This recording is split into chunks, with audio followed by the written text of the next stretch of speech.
आप देख रहे हैं अमेज नाउ। 2 चरणों के मतदान के बाद राहुल और प्रियंका ने अपने प्रचार प्रसार का दायरा और अधिक बढ़ा दिया है। उत्तर भारत में प्रियंका गांधी और दक्षिण के राज्यों में राहुल गांधी ने मोर्चा पूरी तरह से संभाल लिया है। प्रियंका गांधी ने एक जनसभा को संबोधित करते हुए गृह मंत्री अमित शाह को आड़े हाथों लेते हुए कहा कि आप इतने बड़े देश के इकलौते गृह मंत्री हो और आपके निर्वाचन क्षेत्र में 16 विभिन्न प्रत्याशियों के नामांकन रद्द हो जाते हैं, जो साबित करता है कि आप डरे हुए हो। चुनाव मैदान में खुलकर सामने आओ और लड़ो।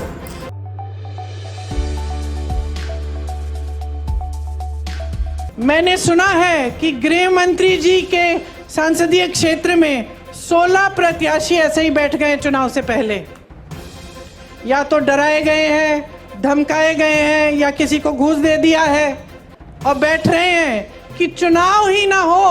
अरे इतने मजबूत गृह मंत्री हो, इतने बड़े प्रधानमंत्री हो, देश की पूरी सत्ता तुम्हारे पास है, सीट पे सीट तुम्हारी है संसद में, और एक चुनाव लड़ने से डर रहे हो। किस बात का डर है? खड़ा करिए 100 प्रत्याशियों को, हराइए उनको। यही तो चुनाव होता है, यही तो लोकतंत्र होता है। मंच पे खड़े होकर लोगों को झूठ बोलना नहीं होता है। मंच पे खड़े होकर लोगों को गुमराह करना या लोगों के जज्बातों को उभारना ताकि तुम्हें वोट मिल जाए, तुम सत्ता में रहो, तुम्हारे बच्चे फूले फलें और जनता खाई में रहे, ये लोकतंत्र नहीं है। दूसरी तरफ राहुल गांधी दक्षिण भारत की एक जनसभा में मंच पर भारतीय संविधान की पुस्तक लेकर पहुंचे और बीजेपी आरएसएस को खुली चुनौती दे डाली। दुभाषी ने राहुल गांधी के एक शब्द का रूपांतरण स्थानीय भाषा में किया। ये जो चुनाव हो रहा है, ये 2 विचारधाराओं के बीच में चुनाव हो रहा है। एक तरफ कांग्रेस पार्टी जो कॉन्स्टिट्यूशन को, संविधान को बचाने की कोशिश कर रही है, इस किताब की रक्षा कर रही है, और दूसरी तरफ बीजेपी और आरएसएस जो इस किताब को, संविधान को, आपके हक को खत्म करना चाहती है। जो भी हिंदुस्तान के गरीब लोगों को मिला है आजादी के बाद, जो भी आपको मिला, चाहे वो आपका जल हो, जंगल हो, जमीन हो, पब्लिक सेक्टर हो, रिजर्वेशन हो, मनरेगा हो, जो भी आपको मिलता है वो संविधान आपको देता है। और बीजेपी के नेताओं ने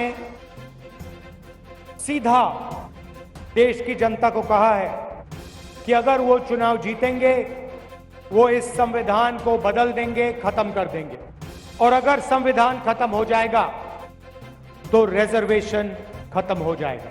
बीजेपी चाहती है कि पिछड़ा वर्ग, दलित वर्ग, आदिवासी वर्ग आगे ना बढ़े, पिछड़ा रहे। पूरा का पूरा काम वो 22-25 अरबपतियों के लिए करते हैं। 22-25 लोगों का नरेंद्र मोदी जी ने 16 लाख करोड़ रुपया कर्जा माफ किया है। 16 लाख करोड़ रुपए मतलब 24 साल का मनरेगा का पैसा नरेंद्र मोदी जी ने 22 लोगों को दिया।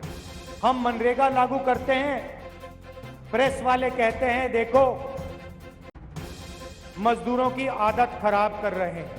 हम किसानों का कर्जा माफ करते हैं, मीडिया वाले कहते हैं, बीजेपी वाले कहते हैं देखो किसानों की आदत खराब कर रहे हैं। मगर नरेंद्र मोदी 16 लाख करोड़ रुपए अरबपतियों का कर्जा माफ करते हैं, मीडिया कहती है देखो विकास हो रहा है। आज 22 लोगों के पास उतना ही पैसा है जितना 70 करोड़ हिंदुस्तानियों के पास है। तो ये कांग्रेस पार्टी बदलने जा रही है।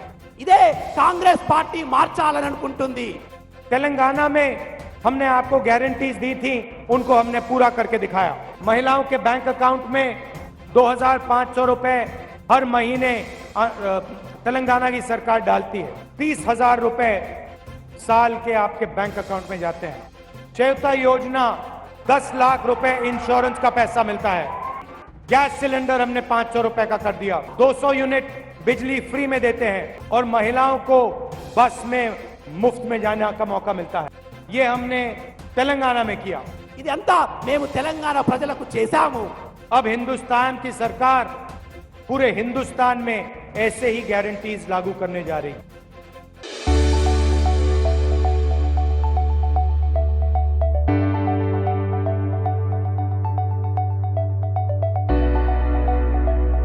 అందరిని మనం కూడు కలిస్తే దాదాపు అందరిని మనం కూడు కలిస్తే దాదాపు అందరిని మనం కూడు కలిస్తే దాదాపు मीडिया में आप देखिए आपको एक पिछड़े वर्ग का नहीं मिलेगा।